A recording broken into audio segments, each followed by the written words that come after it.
Assalamualaikum warahmatullahi wabarakatuh. Perkenalkan, nama saya Lulu Afidah dari kelas C, mata kuliah Manajemen Pengetahuan, Prodi Ilmu Perpustakaan. Di sini saya ingin menyampaikan ulasan atau review jurnal terkait dengan mata kuliah Manajemen Pengetahuan, di mana pada jurnal ini materi berisi tentang mengukur kinerja manajemen pengetahuan. Sebelumnya akan saya sampaikan terkait jurnal yang saya ulas atau review sebagai berikut.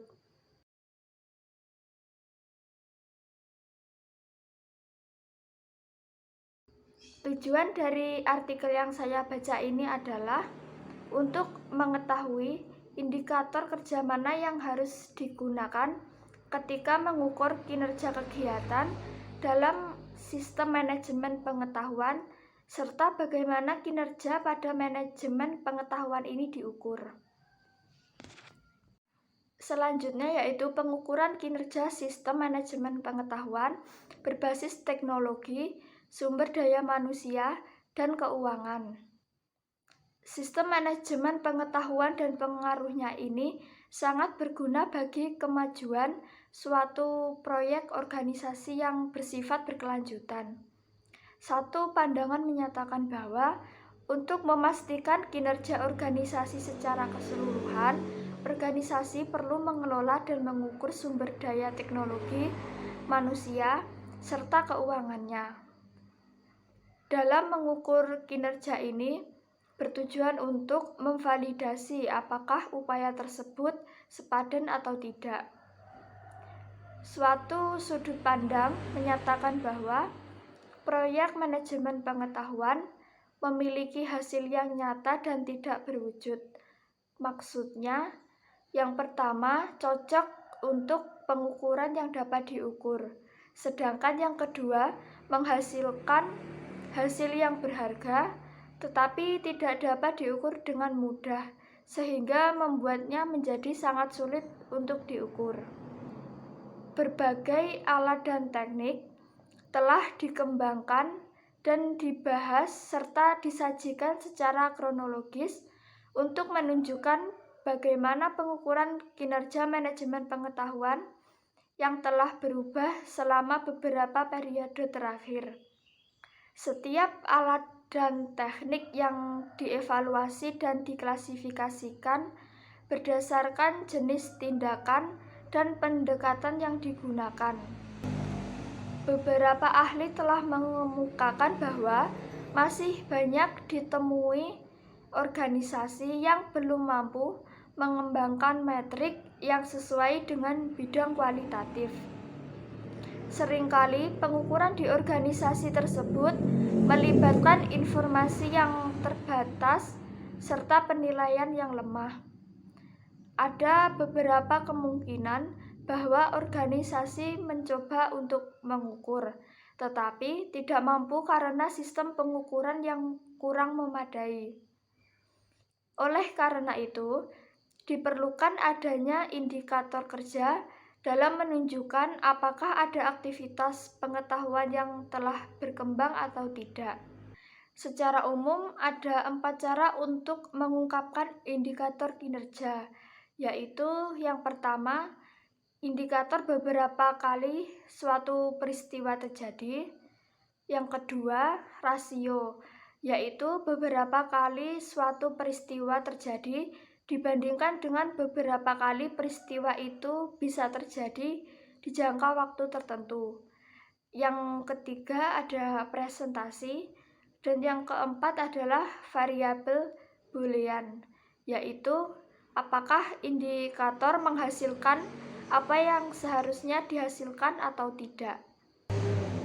Nonaka dan Takeuchi mengklasifikasikan pengetahuan berdasarkan kombinasi pengetahuan aksesibilitas, yaitu di mana pengetahuan disimpan atau ditempatkan di dalam bentuk seperti apa, dan pengetahuan transformasi, yaitu aliran pengetahuan dari satu tempat ke tempat lain dan dari bentuk satu ke bentuk lain. Menurut model Boisot dan model Nonaka serta Takeuchi, bahwa proses menumbuhkan dan mengembangkan aset pengetahuan dalam organisasi selalu berubah. Maksudnya yaitu, organisasi merupakan organisme hidup yang harus senantiasa beradaptasi dengan lingkungan yang baru. Hal ini berarti menjelaskan bahwa strategi manajemen pengetahuan yang diidentifikasi harus sesuai pada saat yang perlu diubah, atau seperti pada saat pengetahuan bergerak melalui siklus pembelajaran organisasi ke fase baru. Secara umum, menentukan indikator yang paling berguna ketika mengukur kinerja proyek sebagian besar adalah tentang penilaian. Beberapa indikator kinerja yang digunakan oleh perusahaan internasional telah mengembangkan sistem manajemen pengetahuan mereka secara internal. Beberapa ahli mengungkapkan bahwa tujuan dari sistem manajemen pengetahuan adalah memanfaatkan pengetahuan dan memaksimalkannya agar dapat menciptakan sebuah inovasi baru dalam organisasi, serta nantinya dapat menemukan solusi dalam menangani berbagai permasalahan yang terjadi di dalam organisasi tersebut. Materi selanjutnya yaitu bagaimana mengukur kerja manajemen pengetahuan. Pengukuran dalam organisasi dapat dilakukan dengan dua cara utama, yaitu dengan cara login database atau dapat juga dilakukan dengan cara survei. Baik pengguna dan partisipasinya dilacak dalam database atau pengguna diminta untuk berpartisipasi dalam survei untuk menunjukkan hasil dari area yang lebih kualitatif. Ketika mencoba mengukur aspek yang lebih sulit dipahami, cara yang bisa digunakan adalah dengan bertanya kepada orang-orang yang ada di dalam survei tersebut.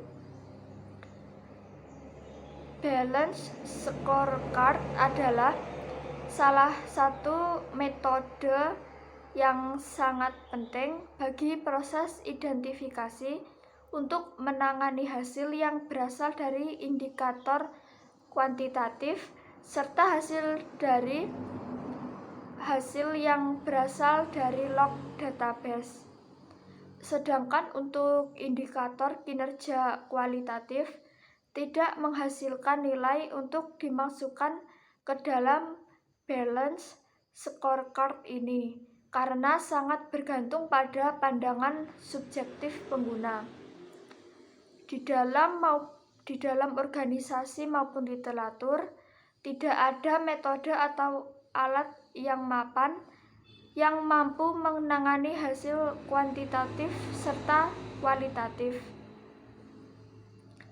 Dari matriks indikator kinerja dari kolom artikel yang disampaikan, aspek teknologi dalam manajemen pengetahuan lebih eksplisit dan menghasilkan nilai tertentu, yang artinya dapat digunakan sebagai contoh dari balance scorecard. Indikator ini mudah diukur dengan menggunakan log database, dan karena menghasilkan nilai tertentu, indikator ini mudah dibandingkan untuk mengetahui apakah kinerjanya meningkat atau menurun. Sedangkan indikator kinerja yang terkait dengan aspek manusia sering sekali bergantung pada pendapat subjektif seseorang.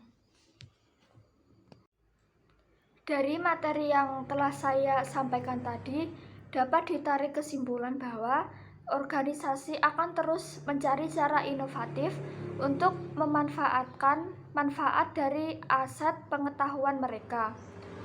Metode evaluasi kinerja manajemen pengetahuan yang dapat secara efektif mengukur cara untuk menyebarkan aset pengetahuan, memainkan peran mendasar dalam seluruh proses manajemen pengetahuan dalam organisasi. Penelitian ini nantinya akan memberikan wawasan berharga bagi praktisi untuk mengelola aset pengetahuan secara efektif dalam organisasi mereka. Selain itu, pendekatan yang diusulkan dapat dengan mudah diimplementasikan dalam organisasi melalui manajer atau misalnya kepala informasi atau petugas pengetahuan untuk mengevaluasi kinerja inisiatif manajemen pengetahuan melalui berbagai indikator. Sangat diharapkan untuk menemukan pengukuran kinerja pada semua area untuk melihat gambaran secara keseluruhan.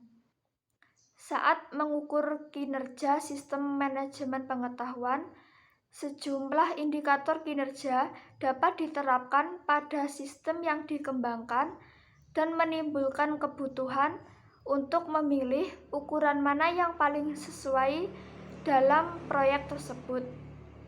Meskipun mungkin ada berbagai macam ukuran yang nantinya tidak selalu hemat biaya dan efisien untuk menggunakan semua yang diidentifikasikan dalam matriks indikator kinerja tersebut. Dari sinilah pentingnya pengelompokan indikator dalam matriks untuk menyederhanakan berbagai hal.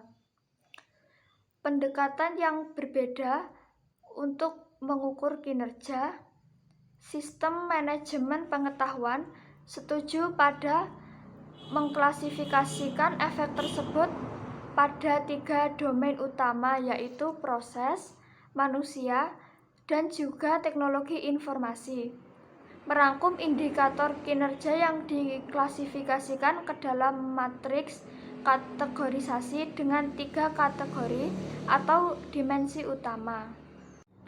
Karena indikator kinerja yang terdapat dalam literatur atau disajikan dalam artikel tersebut cukup besar, maka akan sulit bagi organisasi dalam melacak semua indikator tersebut, khususnya banyak diantaranya yang tidak berwujud dan bergantung pada subjektivitas orang dalam mengukur indikator tersebut.